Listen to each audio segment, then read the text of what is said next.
싱킹 브릿지 타임즈 2024년 10월 15일자를 진행하도록 하겠습니다. 구독, 좋아요 부탁드리고 필요하시면 1.5 배속을 보시기 바랍니다. 오늘의 편집 내용인데 노벨 경제학상에 대해서 편집을 주로 해봤습니다. 일부 국가는 부유하고 다른 국가는 가난한 이유를 설명한 공로로 트리오에게 수여되는 노벨 경제학상이라는 제목으로 크리스찬 에드워즈라고 CNN에서 보도를 했습니다. 노벨위원회는 이 세 사람이 법치가 나쁜 사회와 인구를 착취하는 제도가 더 나은 방향으로 성장하거나 변화하지 않는 이유를 설명한 것에 대해 찬사를 보내면서 유럽인들이 전 세계 대부분을 식민지로 삼았을 때 그 사회의 제도가 바뀌었다라고 소개를 하고 있습니다. 많은 곳에서 원주민을 착취하게 한 것이었지만 다른 곳에서는 포용적인, 여기 영어가 인클루시브라는 게 의미가 좀 있습니다. 정치 및 경제 시스템 기반을 마련했습니다. 수상자들은 국가 번영의 차이에 대한 한 가지 설명이 식민지 시대에 도입된 사회제도라는 것을 보여주었습니다. 법치와 재산을 수호하는 포용적 제도를 개발한 국가는 시간이 지남에 따라 번영한 반면 엘리트들에게 혜택을 주기 위해 더 많은 인구로부터 자원을 압박하는 추출적 제도를 개발한 국가는 지속적으로 낮은 경제 성장률을 경험했습니다. 그러면은 영국이 2차 대전 전에 대부분의 식민지를 해가 지지 않는 나라라고 해서까지 얘기를 했었는데 인도의 경우를 비유를 해본다 그러면은 이 경제학상의 그 연구자들은 그 식민 지배 세력 입장에서 얘기를 한 거고 피식민지 입장에서는 그 고려를 얼마나 했는지 모르겠어요. 어쨌든 피식민지도 얘기는 하는 것 같은 포함은 된 것 같은데 예를 들면 인도의 경우 엘리트층들은 그 영어들을 배워가지고 영국 식민지였기 때문에 전 세계 지금 미국 같은 경우에 IT나 이런 쪽에 가서는 상당한 영향력을 행사하고 있죠. 또한 영국이 아프리카 식민지를 지배하는데 그 워낙 넓은 세계를 지배하려다 보니까 인도의 영어를 쓰는 엘리트층을 그 아프리카의 하수인으로서 가서 지배 세력으로 했다는 얘기도 있습니다. 어쨌든 현재로서는 그 인구 등의 그런 관계도 있겠지만은 영국이 인도보다는 경제적으로 좀 못한 것 같다고 그런 얘기들이 나오죠. 그래도 뭐 금융 세력 쪽으로는 아직 뭐 아마 세다고 저는 생각합니다. 한국에 대한 비유는 뭐 다음 장 정도 또 의견을 얘기를 해보겠습니다. 2012년 져서 국가가 실패하는 이후에서 터키계 미국인 매사추세츠 공과대학의 교수인 아세 모굴루와 영국인 시카고 대학교 교수인 로빈슨은 애리조나와 멕시코 소노라 지역의 국경 남쪽에 있는 노갈레스라는 두 마을의 생활 수준을 비교하는 것으로 시작했답니다. 일부 경제학자들은 기후, 농업, 문화의 차이가 지역 번영에 큰 영향을 미친다고 주장하는 반면 이 아체 모글루와 로빈슨은 애리조나주 노갈레스에 거주하는 사람들이 지역기관, 여기에서는 제도라고 제가 표현을 어떻게 우리나라 말로 이해를 해야 될지 모르지만 제도라고도 한번 인스티튜션이라고 영문명으로는 되어 있습니다. 그 제도 때문에 건강하고 부유하다고 주장했다. 사진도 한번 본 것 같아요. 멕시코 쪽의 그 동네는 아주 못 살고 미국 쪽의 동네는 아주 잘 사는 거로 사진이 극명하게 대비되는 그런 사진을 본 것 같습니다. 작년 농업발전에서 인공지능에 이르기까지 지난 1000년 동안의 기술 혁신이 모두를 위한 번영을 창출하기보다는 엘리트에게 어떻게 도움이 되었는지에 대한 연구인 권력과 진보를 발표했답니다. 저자들은 현재의 AI 경로로는 경제에도 민주주의에도 좋지 않다고 경고. 수상 뭐 이런 거에 의해서 뭐 질의응답이 있었던 모양인데 민주주의는 성장과 같습니까? 이 책 목을로는 민주주의는 단순히 경제 성장을 의미한다고 주장하느냐는 질문에 대해 우리가 해온 일은 민주주의에 유리하다. 민주주의는 그러나 만병통치약은 아니다라고 답변을 했답니다. 국가가 실패하는 이유에서 그와 로빈슨은 포용적인 제도가 부족하기 때문에 중국이 경제 성장을 지속할 수 없을 것이라고 주장했습니다. 중국이 AI와 전기 자동차라는 혁신적인 분야에 투자를 쏟아붓고 있기 때문에 중국이 이러한 주장에 약간의 도전을 제기했다. 뭐 중국이 경제 성장은 한계가 있을 거라고 얘기하면서 최근에 이 고품질 전기 자동차 이런 혁신적인 분야에 투자하는 것에 대해서는 아직 좀 두고 봐야 되겠다 이런 의미 같아요. 하지만 제 관점은 일반적으로 이러한 권위주의 정권이 다양한 이유로 장기적이고 지속 가능한 혁신 성과를 달성하는데 더 큰 어려움을 겪을 것이라는 것입니다. 권위주의 정권은 이제 우리가 독재 국가를 권위주의 정권이라고 표현을 하고 있죠. 우리나라도 독재 정권이 있었죠. 뭐 여러 가지 생각을 하게 됩니다. 그런데 이 경제학상은 1968년 스웨덴 중앙은행에서 제정한 것이지 원래는 아니었죠. 추가로 생긴 거예요. 그리고 작년에는 노동시장 여성에 대한 연구로 하버드 대학교의 크라우디아 골딘 교수에게 상을 수여했습니다. 이름에서 보듯이 여성이 경제학상을 받았는데 작년에 그거 크게 이슈가 안 됐던 것 같아요. 골딘은 200년 이상의 미국 데이터를 사용하여 성별 임금격차의 본질이 시간이 지남에 따라서 어떻게 변화했는지 보여주었다. 역사적으로 격차의 대부분은 교육과 직업의 차이로 설명할 수 있습니다. 그러나 최근 역사에서 그녀는 같은 직업을 갖고 있는 남성과 여성 차이의 격차가 대부분의 경우 여성이 첫 아이를 낳았을 때 주로 나타난다는 것을 발견했다. 그러니까 결혼을 하고 애를 낳고 막 그러다 보면은 거꾸로 남자보다 임금이 내려간다는 얘기 같아요. 그래서 2024년은 국가 간 격차를 연구한 경제학자들한테 노벨상 3명한테 돌아갔다고 한다면은 작년에는 여성 경제학자 혼자서 남녀 간 격차에 대해서 연구한 것을 노벨상으로 줬죠. 이렇게 이제 그 인식이 됩니다.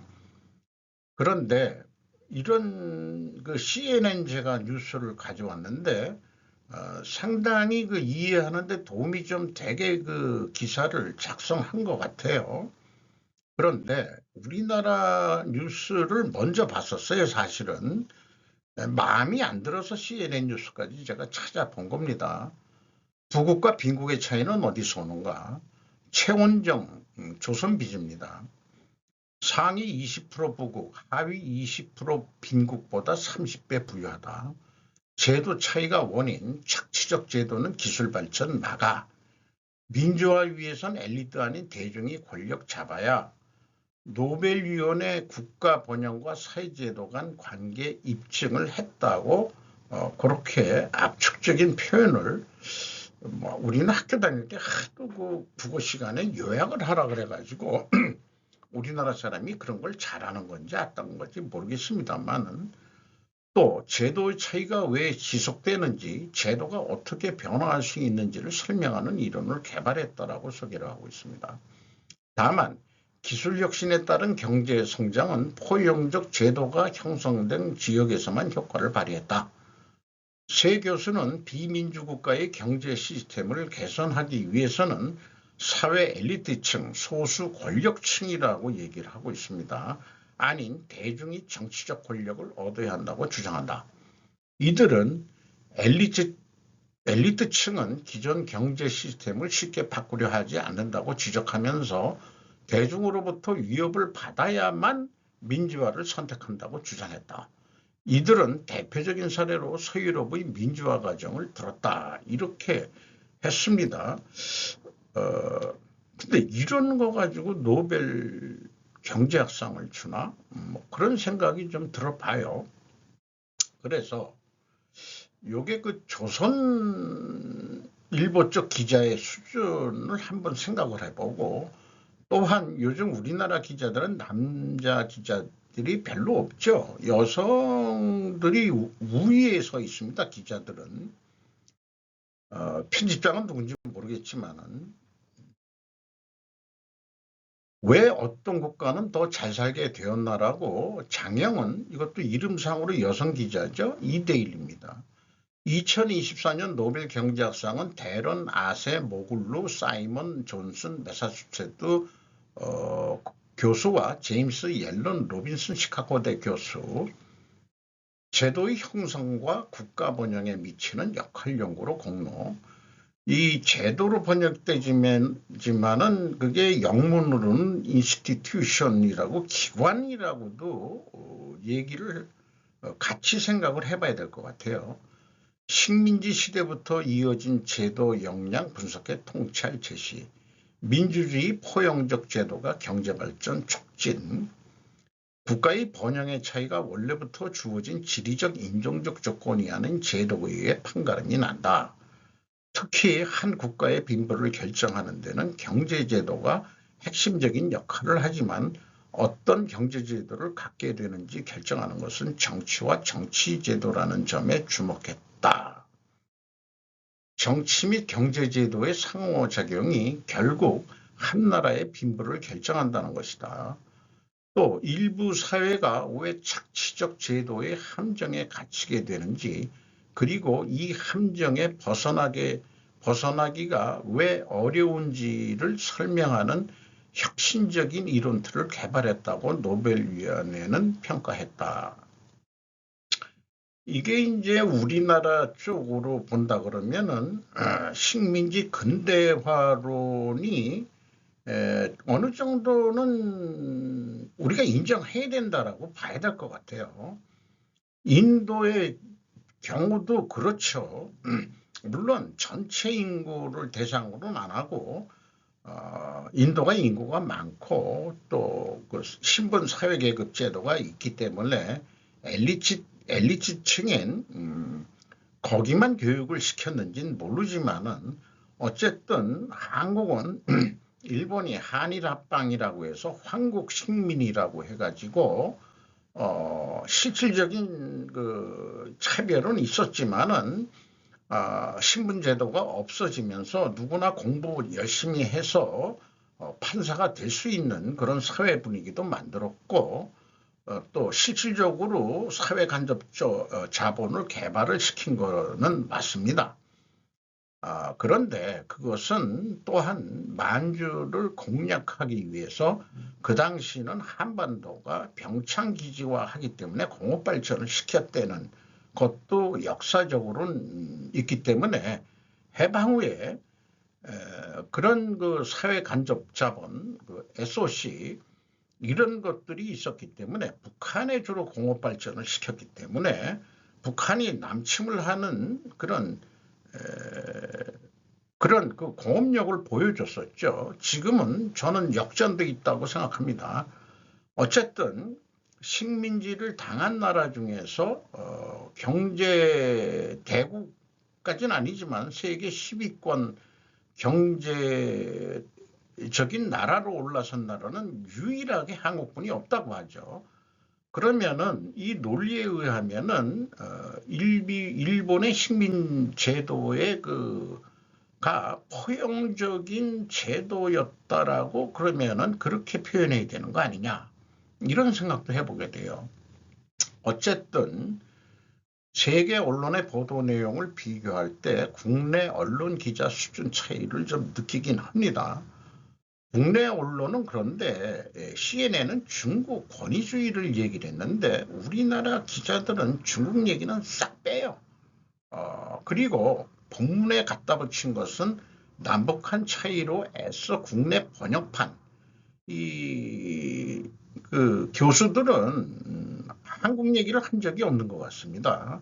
중국 비유를 들었지, 그리고 그 멕시코 국경 그 마을을 얘기를 들었지, 한국 얘기를 한 것 같지는 않은데 굳이 우리나라 기자들은 중국 얘기는 싹 빼고 이렇게 하죠. 그러니까 이게 지금 언론기관 애들이 그 여성 기자들이 그런 건 아니고 그 위에 그 승인하는 편집장 내지 이런 애들이 아무리 봐도 그 친중 언론들 같다 이 말이에요. 중국에 대해서는 안 건드리려고 노력을 하는 것 같아요. 아주 분명하게 요즘 돌아가는 거 보면은 참 우리나라가 참 문제가 많다. 그런 생각도 납니다. 조선일보 자체도 그렇고 뭐 다른 데도 그렇고 거기서 나온 대로 그 중국의 예를 우리나라 언론에서도 비유로 좀 제시를 했어야 되는 거 아니냐, 이런 생각이 들어갑니다. 그리고 노벨 그 상을 직접 운영하는 그 X, 거기에서의 내용을 보면은 보다 포용적인 제도를 도입하고 추출을 줄이며 이걸 착취라고 우리는 얘기를 하죠. 법치주의를 도입하면 장기적인 이익을 창출할 수 있습니다. 그렇다면 엘리트들이 단순히 기존 경제 시스템을 대체하지 않는 이유는 무엇일까요? 이 밑에 얘기를 하기 전에 먹고 사는데 지장이 없고 자기가 지금 유리하면은 그 현재 제도를 바꿀 하등의 이유가 없죠. 상류층이 자기네들이 먹고 살기가 이상이 없다 그러면은 제도를 바꿀 하등의 필요가 없는 겁니다. 우리 혁신이다 뭐 이런 얘기를 안 하는 거죠. 정치제도가 형성되고 변화하는 상황을 설명하는 수상자의 모델에는 세 가지 요소가 있다, 이렇게 분석을 했습니다. 첫 번째는 자원 배분 방식과 사회, 엘리트 또는 대중의 의사결정권을 누가 보유하고 있는지에 대한 갈등이 있고, 두 번째는 대중이 때때로 지배 엘리트를 동원하고 위협하여 권력을 행사할 수 있는 기회가 있다는 것이며, 따라서 한 사회의 권력은 의사결정권 그 이상입니다. 그러니까 이 권력이 있어야 된다 그런 얘기죠. 그러니까 이게 시사하는 바가 매우 크다고 생각합니다. 세 번째는 헌신의 문제로 이는 엘리트가 대중에게 의사결정권을 넘겨주는 것만이 유일한 대안임을 의미합니다. 이렇게 됐는데, 저는 그 프랑스 혁명이 그 시민혁명이라고 얘기하지만은 그 당시에도 그 프랑스 왕권에 반대하는 귀족층 애들이 여기 이랬잖아요. 지배 엘리트를 동원하고 위협한다. 그렇게 표현을 하고 있습니다. 근데 시민혁명이기는 뭐 말은 그렇게 얘기를 하고 있지만 실질적으로는 오히려 나폴레옹이라는 독재 황제가 나타나게 된 그런 게 프랑스의 혁명, 그 가치를 저는 이렇게 평가절하해야 된다고 생각해요. 최근 뭐 프랑스가 하는 꼴들을 보면은 마음에 안 드는 게 많습니다. 프랑스 애들이 하는 짓들을 보면은. 이런 거를 하면서 논리적으로 한번 우리가 갈등 구조에 대해서 생각을 해보게 됩니다. 이게 이제 필요 조건이라는 거로 얘기하는 건데, 국가의 장기적 이익을 창출하기 위하여는 반드시 포용적 제도가 실시돼야 된다. 또한 포용적 제도가 실시되기 위하여는 대중 권력이 의사결정권을 가져야 한다. 한편 국가의 장기적인 이익 창출을 위하여는 법치주의가 시행되어야 한다.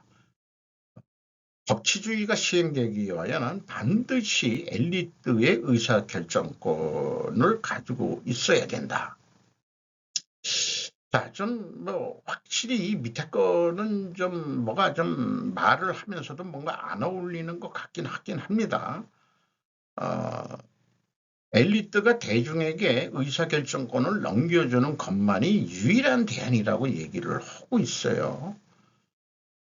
그리고 1000년 동안의 기술혁신 연구를 했다는데, 그것 말고 1000년 동안에 금융의 문제를 연구하는 경제학자는 없는지 이게 궁금해지기 시작합니다. 왜냐? 노벨 경제학상을 만든 게 그 스웨덴 중앙은행이거든요. 그래서 어저께도 얘기했지만 중앙은행 독립성에 대해서 얘기했는데, 아베는 그 은행이 일본 은행이 그 일본 정부의 자회사다 얘기해가지고 결과는 암살 당한 거예요. 어떻게 됐든지 간에. 금융 세력을 건드리면 안 된다는 메시지로 보입니다. 성전에서 이자놀이 하지 말라고 한 예수를 유대인들이 배척한 것부터 시작해보면 어떻겠느냐. 1000년 동안 연구했다는데 2000년 정도의 예수가 성전에서 이자놀이하는 유대인들을 쫓아내는 게 있죠. 거기서부터 연구해보면 어떡하느냐. 그래서 인클루시브라는 용어를 제가 2015년도에 접하게 됐는데, 그때 포용적이라는 용어고, 이게 이제 좌파 애들이 쓰는, 진보적인 사람들이 쓰는 용어로 그때 이해를 했습니다.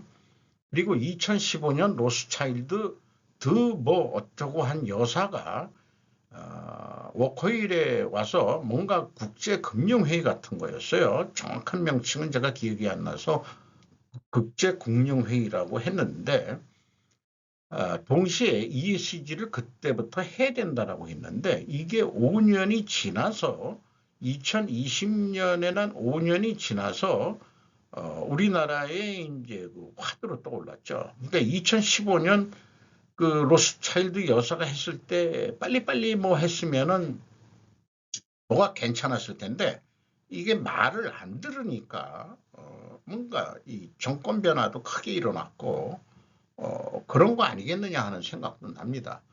그걸 그 로스차일드 여사는 그 포용적 자본주의라고 그때 소개를 했어요.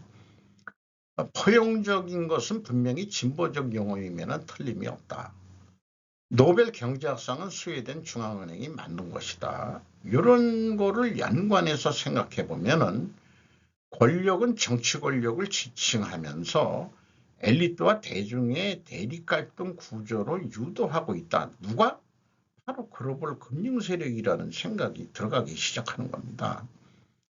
이번에 그 금융 세력이 대중에게 손을 들어주면서 정치 권력을 흔들고 있는 모양새 아닐까. 엘리트들에 대한 정치 권력을 흔들고 있는 모양새가 아니겠느냐. 이런 생각이 들어가요. 그래서 저는 경제 정치 제도라고 얘기하는데 하나를 더 넣어야 될 것 같아요. 권력보다도 더 힘이 센 것이 금권력이며 세계를 지배한다는 생각을 자꾸 하게 됩니다. 그러니까 이 경제에 금융이 들어가 있다고 그러지만은 사실은 금융이 정치와 경제를 좌지우지하고 있는 거 아니냐. 이렇게 이제 그 구도를 봐야 돌아가는 세계를 조금 더 이해할 수 있지 않을까. 요즘 그런 생각을 좀 하게 됩니다. 그래서 이 돈을 가지고 있는 자들의 글로벌 세력들이 좀 무섭다는 생각이 들어가기 시작하네요. 어쨌든 엘리트들의 의사결정권이 아니다라고 유일한 대안은 대중이 의사결정권을 갖게 된다. 이게 다시 무슨 프롤레타리아 혁명을 일으키자는 얘기야 뭐야 잘 모르겠어요. 프롤레타리아까지는 아니지만은 어쨌든 그게 포용적 제도라는 의미하고 연관해서 지금 글로벌 금융 세력들은 약간 레프트 쪽으로 유럽 쪽에서는 그런 것 같고 그 미국 쪽에서는 또 아닌 것 같기도 하고 그런 거를 그 해안이 있는 사람은 글로벌 금융 세력들도 하나가 아니다. 그것도 편이 갈라져 있는 거 아니냐 이런 생각을 또 그 의견을 내는 사람들이 있습니다. 2024년 파리 모터쇼 마크롱 대통령 깜짝 방문 기아 빼고 중불만 들러 박성호 기자 소송 빚입니다. 제목에서 우리나라 삐졌다는 거 지금 기사로 얘기를 한 거죠. 마크롱 대통령은 프랑스 완성차 제조사보다 중국의 전기차 업체 사우펑 전시장을 먼저 방문했다. 마크롱 대통령은 이날 오후 2시 50분쯤 프랑스 제조사인 르노와 알핀, 기아, 사우펑 등이 있는 전시장 6관을 찾았다. 첫 번째로 찾은 전시관은 프랑스 부품기업 발레오였다. 발레오는 이번 파리 모터쇼에서 주행에서 주차까지 최대 6개의 카메라, 5개의 레이더, 12개의 초음파 센서 등 관련 소프트웨어와 연결할 수 있는 차량 안전 플랫폼 발레오 스마트 세이프티 VSS 360을 공개했다. 자, 향후는 자율자동차 쪽으로 가는 거니까 이 발레오라고 우리나라도 그 합작법인이 있습니다. 평화 발레오라고. 3분기 실적을 평화 발레오라는 데를 한번 또 찾아보고 싶네요. 퀄리티 시스템이 합작을 하면서 프랑스의 발레오 거를 가져와 가지고 잘 나가는 그런 기업으로 알고 있습니다. 현장에는 크리스토퍼 페릴라트 발레오 최고 경영자가 배석해 마크롱 대통령에게 신기술을 설명했다. 이어 발레오 옆에 전시관을 뿌린 중국의 사오펑을 찾았다. 마크롱 대통령이 전시장 앞에 도착하자 알렉스 탕 사오펑 해외시장 담당자가 마중을 나왔다. 사오펑은 이번 모터쇼의 전기차인 P7 플러스를 공개했다. 마크롱 대통령이 사오펑을 방문한 것이 사전에 약속된 것인지는 확인되지 않았다. 확인되지 않기는 그런데 지난 5월 프랑스를 방문해 마크롱 대통령과 정상회담을 시진핑이가 가진 바가 있다. 장관, 미국은 중국 죽이기 하는데 지금 유럽은 입장이 좀 다른 거예요. 독일도 그렇고 프랑스도 그렇고 이런 것 같아요. 그래서 프랑스의 한국 갈라치기와 한일 관계 악화시키기라고 분석을 하는 목로 김정민 국제외교 정치학 박사죠. 몽골 박사라고 폄하를 받고 있는 사람인데 올림픽 입장식 한국을 북한으로 소개할 때부터 알아보았어야 한다. 그때부터 아니 그거는 있을 수 없는 사건이다. 이게 한국이 입장하는데 조선인민민주주의공화국이라고 소개하는 프랑스 놈들 새끼들이다 이 말이에요. 그거 의도적인 것 같다 이 말이에요. 그리고 한국 노벨 문학상을 하는데 번역을 프랑스인들이 했죠. 또 프랑스에 무슨 상부터 받았어요. 그런데 국내에서는 역사 왜곡을 하는 것으로 이렇게 분류가 됐었죠. 거기다가 일본은 한테는 노벨 이번에 평화상을 또 했어요. 요런 거. 제 생각에는 이 5.18 그 광주의 아픔을 그 소설로 써낸 광주 출신 임초르라는 작가가 있습니다. 장편 소설 봄날을 번역할 수준의 프랑스 지식인은 없다. 그러니까 단편이 아니고 장편 소설이 아니고 그런 거 정도의 수준밖에는 안 되는데 그런 것들을 그렇게 그러니까 프랑스 좌파 애들이 뭘 노리는 건지 그 한국 그 갈라치기 하는 그런 행보를 보이는 거 아니냐. 그리고 이게 그 진보 좌파 애들이 어디 그 유럽 여행 간다 그러면 프랑스를 꼭 돌려서 뭐 프랑스 좌파 애들 만나고 그러는 것들이 뉴스에도 많이 나왔었죠. 어쨌든 상황이 그러네요. 제주도 중국 섬대나 디지털거리 하느라 바쁜 한국 정부. 요 제목은 대만 자유시보의 제목을 제가 제목으로 땄고요. 윤예림이라고 TWIG라는 뭐 언론 매체가 있는 모양인데 타이완의 약자인 것 같습니다. 중국인들이 한몫 챙기기 위해 제주도의 땅을 사들이기 시작하면서 제주도는 중국의 섬으로 변하고 있다는 이야기가 나왔다고 보도. 중국인들이 제주도에서 투자 경쟁을 벌인 이유는 다른 국가에 비해 한국의 투자 이민 문턱이 훨씬 낮기 때문이라고 주장하기도 했다. 주장이 아니고 사실 혜택을 줬죠. 이어 제주도는 설명 자료를 통해 제주도의 전체 면적 1850평방킬로미터 중 중국 국적의 외국인이 소유한 981만 평방미터는 0.5%에 불과하다며 이를 두고 중국인 섬이 됐다는 것은 지나치게 과장된 표현이라고 밝혔다. 14일 전현희 더불어민주당 의원이 법무부에서 받은 자료에 따르면 2019년에서 2023년 투자 이민자 110명 가운데 중국 국적자는 104명으로 전체의 89.7%다. 이 가운데 제주도에 투자 이민을 온 중국인이 92명이다. 요거는 이제 뭐 관광 올 때 그거 한 건데 단체 관광들을 막 시키고 그러죠. 어쨌든 제주도가 지방자치는 그러니까 지방자치 없어야 된다고 보는데 친중 매국적 제주도의 변명은 핵심을 벗어났다. 문제는 양 국가 간에 서로 땅을 살 수 있느냐 없느냐의 문제예요. 자, 중국인이 한국 땅 사는 거 오케이다 그러면은 우리가 그럼 중국 땅 살 수 있느냐? 아니잖아요. 공산국가인데 국가 소유인데 살 수가 없죠. 상호 평평성이 없는 나라 중국인에게 땅을 소유하게 해서는 안 되는 거 아니냐. 일본도 심각하게 현재 받아들여지고 있죠. 그래서 지금 얘기 나오고 있는 것은 법을 만들어서라도 중국인이 소유한 그 땅은 토지는 강제 매각을 하게 만드는 법을 만들어야 된다. 지가 억울하면은 뭐 시가가 어떤지 모르지만은 우리나라도 그 세금 매기는 거 기준지가란 거 있잖아요. 그런 거로 해서 그 돈 주고 팔어 안 팔으면 강제로 그냥 몰수하게 이 정도의 그 한국 정부가 나와야 되는 거 아니냐.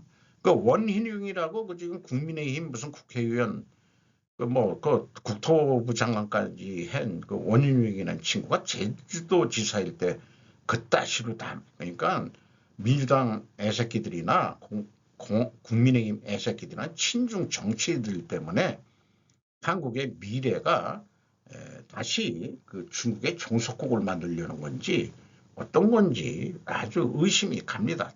그러니까 친일 매국노가 아니고 지금은 우리는 친중 매국노를 적폐청산해야 되는 그런 거로 가야 될 것 같아요. 이런 중국을 왜 그렇게 친중하는지 모르겠어요. 중국 경제매체 3분기 성장률 4.4% 전망. 김영철 헤럴드 경제 금융기관 4.1에서 4.6% 예측. 인민일보 논평서 목표 달성 노력하자. 이거 인민일보니까 국영 언론이죠. 자관. 근데 우리나라는 뭐 2.4%만 해도 다행인데 그러면은 4% 정도나 이런 건 높은 거 아니냐.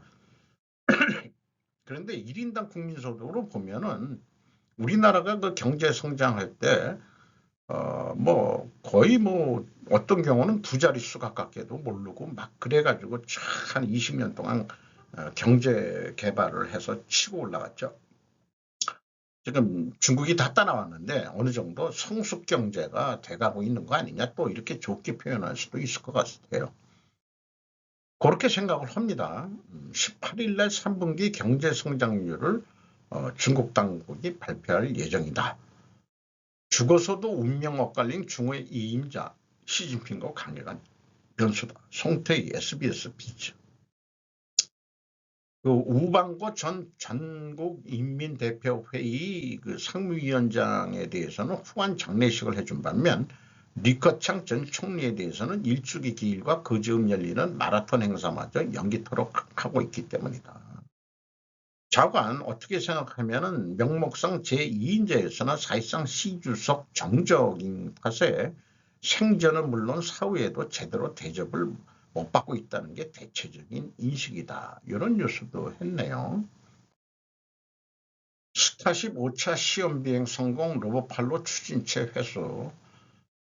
이정현 GD넷입니다. 우주선 상부 단계 귀환 업무도 성공리 수행. 잠깐 스페이스X 정말 일론 머스크 대단한 뭔가 사람입니다. 이걸 다시 한번 써먹을 수 있게 하는 거니까 이게 그 발사 비용을 줄이는데 엄청 도움이 되겠죠. 요거가 내려올 때 이렇게 뭐 우리나라는 뭐 젓가락 모양으로 이렇게 잡았다 그러는데 젓가락으로 이렇게 잡았다는 얘기겠죠. 사실상 트럼프 승으로 게임 끝. 물론 이제 의문형이지만 경합지 6곳 대부분 우세하다. 안준영 위키리크스입니다. 어떻게 될지 모르지만은 지금 막판에 경합지에서 트럼프 여론조사가 트럼프가 우세하다. 그런 얘기고 트럼프의 노조 사로잡기 중은 물론 멕시코산 차에도 관세 200% 때리겠다. 민소연 조선비즈. 그러니까 내가 말하는 것은 200%든 500%든 1000%든 그거가 문제가 아니고 중국이 뭘 어디 경우에서 오든 뭐든 중국의 새끼들 거는 다 나는 자기는 다 맞겠다. 그렇게 이해를 하면 되는 거지. 무슨 말이 맞냐 이런 얘기거든요. 그러니까 러스트벨트, 펜실바니아, 미시간, 위스콘신 등 3개의 경합지를 포함해 61석의 선거인단이 걸려있는 이 러스트벨트 지역이니까 표를 얻기 위해서 중국산 안 들어오게 하겠다. 덩달아서 한국산도 조금 피해가 볼 수도 있겠죠. 그 대신 미국에다 공장 줘. 미국에서 생산하는 건 돼. 아마 또 이렇게 되는 것 같아요. 그래서 피터 자이언은 이번 대선의 변수가 허리케인과 정파의 공통점은 무엇인가라는 제목으로 레터가 도착했습니다. 이번 선거 결과에 영향을 미칠 수 있는 몇 가지 요인인데 허리케인 헬레로 인해서 조지아주와 노스캐롤리아주 서부의 인프라가 심각한 피해를 입었다. 이게 미칠 것 같지는 않지만 공화당이 높은 이 지역은 투표율에 민감하여 수천 표가 투표 결과를 바꿀 수도 있다. 그러니까 민주당한테 좀 불리하다는 얘기 같기도 하고요.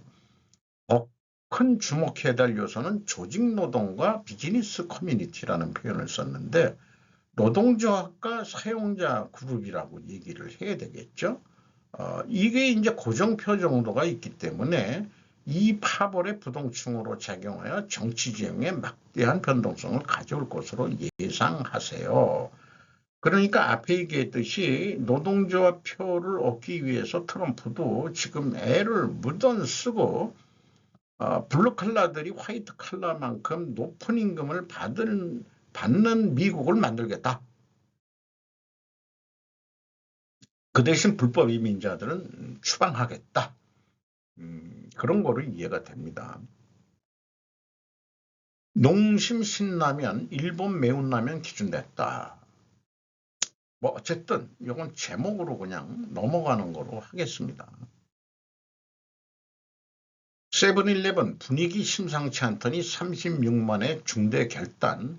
뭐냐? 첫 희망 퇴직한다. 인력구조 효율화 통한 비용 감축. 그러니까 효율 뭐 이런 얘기하는데 인건비 삭감하겠다는 얘기죠.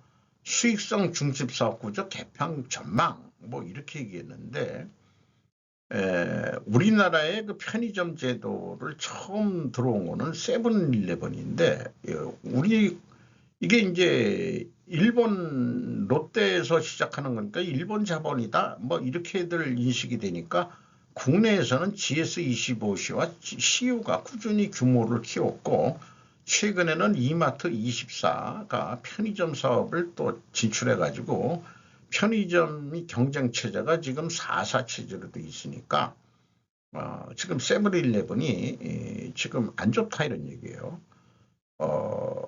이마트는 도 상장돼 있고 GS25 CU도 상장돼 있죠. 자 이렇게 되고 그 다음에 그 CU가 이번에 뭐 상반기에 441억 원 영업손실을 봤다고 그러는데 그래서 시간을 들여서 좀 봤는데 CU가 매출액이 4조 1천억 원대, GS가 5조 5천억 원대, 세븐일레븐은 2조 7천억 원대. 그러니까 이 GS에 비해서는 반 정도뿐이 매출이 안 됩니다. 그리고 영업이익이 이제 아까 441억 원 적자난 거 맞고요. 그 다음에 재고자산을 보면은 이게 3천억으로 제일 많아요. 매출은 못하는데. 이게 제가 쭉 슬럼프 분석하면서 세븐일레븐 이거 문제가 있다 계속 얘기를 했는데 뭐 제가 동네에 가장 가까운 게 이 세븐일레븐이기 때문에 그 점주한테도 얘기했어요. 세븐일레븐 문제가 재고 회전율이 재고가 많은 게 문제야. 내가 그렇게 얘기를 했는데 CR이 안 맥혀요. 그런 말들이 들어가지가 않는 것 같아요. 그러면 누가 경쟁력이 가장 세냐? CU예요, CU. 21.1%. 그 매출액이 작아도 CU가 가장 낮다. 그렇게 됩니다. 영업이익 매출액에 비해서 이익률로는 계산을 안 해봤지만은 4조 했는데 1천억, 5조 5천억 했는데 1,400억. 이 정도면은 CU가 지금 제일 낮다. 이렇게 볼 수 있겠어요. 재고 회전율과 비교해 보면은 CU는 그 작년 상반기 대비 2회전 가까이 회전율을 올렸고 GS도 2회전 가까이 올렸는데 세븐일레븐만 재고를 못 줄였어요. 이게 이제 망하는 길이다 이거예요. 상품 회전율 한마디로 세븐일레븐의 문제는 상품 회전율이 매우 느리다는 점이다. 이는 CU GS25와 비교할 때 이미 경쟁력이 뒤떨어졌다. 그 희생물이 직원해고로 나타났다. 경영진이 문제다. 탑부터 교체해야 하지 않을까. 일본 세븐아이는 캐나다의 대형 리테일 업체의 인수제의를 거절했다. 영업이익이 적더라도 세븐일레븐은 이미 일본의 국민기업이다. 전국 어디서나 고령층들도 애용하며 현금 입출금 및 우편 서비스도 가능하다. 전국 곳곳 지방 이런 데까지 들어가 있다 이거죠. 일본 세븐일레븐의 재고 회전율이 궁금하다. 이렇게 되는데 왜 재고 회전율이 떨어지면은 안 좋으냐 하는 것은 하나 그 사례로 이 8월 말 결산이 아니고 11월 말 결산분이기 때문에 3분기께 8월 말로 해서 현대약품이 일찍 3분기 거를 공시를 했어요. 매출이 1.7% 떨어졌는데 재고 회전율은 7.7%가 떨어졌습니다. 그러니까 재고가 실질적으로는 증가했다는 얘기입니다. 매출은 떨어졌는데 이거는 연말 재고예요. 269억 원, 270억 있었는데 291억 원으로 21억 원이 더 증가했다는 얘기예요. 한마디로 제가 분석을 하면서 저는 재고 한 놈만 패는데 뭐 다른 거 볼 거 없다 이게. 다른 것도 물론 판매 가격이라든지 원재료 가격 추이라든지 이런 것도 있지만은 재고 회전율로 봐야 된다. 이렇게 저는 보고 있는 겁니다. 그래서 현대약품도 자, 매출이 감소해도 재고 회전율을 상승시킬 수 있다면 영업실적은 오히려 증가하던가 또는 영업이익 감소를 방지할 수 있다. 왜냐하면 현금 흐름 개선 및 재고 유지 비용 감소 등으로 여러 가지 복합 영향력에 의해 가지고 타인건비 삭감이란 고통을 방지할 수도 있다. 어쨌든 일본은 데리고 살라고 노력을 하잖아요. 직원들을. 그 대신 월급은 각자 일자리는 남겨놓게 그 지방 곳곳까지 편의점이 들어가 있는데 물론 이제 알바 쓰고 뭐 이런 것도 있겠지만은 이 본사의 직원들의 희망퇴직을 받는다. 뭐 경영진이 잘못한 거지 뭐. 그러니까 롯데가 잘못한 거예요. 롯데가 경영을 그렇게 해서는 안 되고 재고에 대해서 왜 이렇게 신경을 안 썼는지 모르겠어요. 이상 마치도록 하겠습니다.